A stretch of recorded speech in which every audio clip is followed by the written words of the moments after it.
So they found that many of the research publications were talking about how it's important to use data that is relevant to students rather than abstract, disconnected data that doesn't really have any kind of impact or relationship to the students who are learning it. So one of the things that was frequently brought up was that students could actually go and collect their own data and use that to kind of feed into the machine learning processes for AI. This could lead into that third area that wasn't really discussed very much in terms of biases. So if you are an educator who is interested in kind of exploring machine learning and having students collecting and feeding in their own data into AI, when two different students have two different results for their AI on whatever the context may be, this presents an opportunity to kind of discuss, well, how might bias in the data that we provided have an impact on the result? So for example, you might use like a facial recognition thing and talk about how, hey, this student with a lighter skin complexion collected photos from their family who had similar complexions.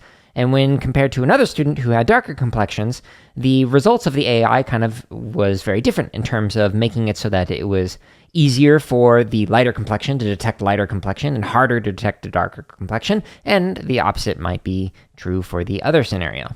This could open up a discussion on, okay, well, depending on what kind of data we provide, is going to make it so that the AI is good in one area in terms of detecting a certain type of complexion and bad when detecting a different type of complexion. And if we want to make it so that it's able to equally detect or across a range of complexions, perhaps we should feed it a variety of different photos from different complexions and whatnot. That's just one example. But another example might be like a text bot or something, having students create something based off of text that you provided.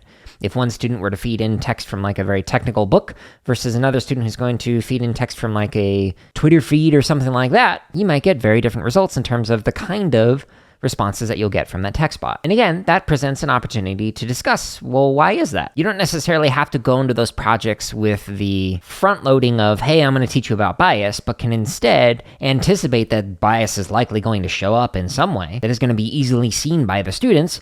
So you can know in advance, hey, at some point down the road, we're going to have a conversation on AI and bias or AI and ethics, etc. So you can prepare for that without necessarily even having to let students know that, hey, this is going to happen at some point. If for some reason it does not happen, then maybe at the end of the unit, you can talk about, okay, now let's talk about some examples of where this could have gone wrong, even though we were not able to potentially detect some of the biases that were happening. Because there's always going to be some kind of biases within the technology that we create and the algorithms that we write, or the data that we provide to machine learning, etc. But we might not be able to detect them. This excerpt was from CSK8 podcast number 190, which is titled Introducing Artificial Intelligence Literacy in Schools.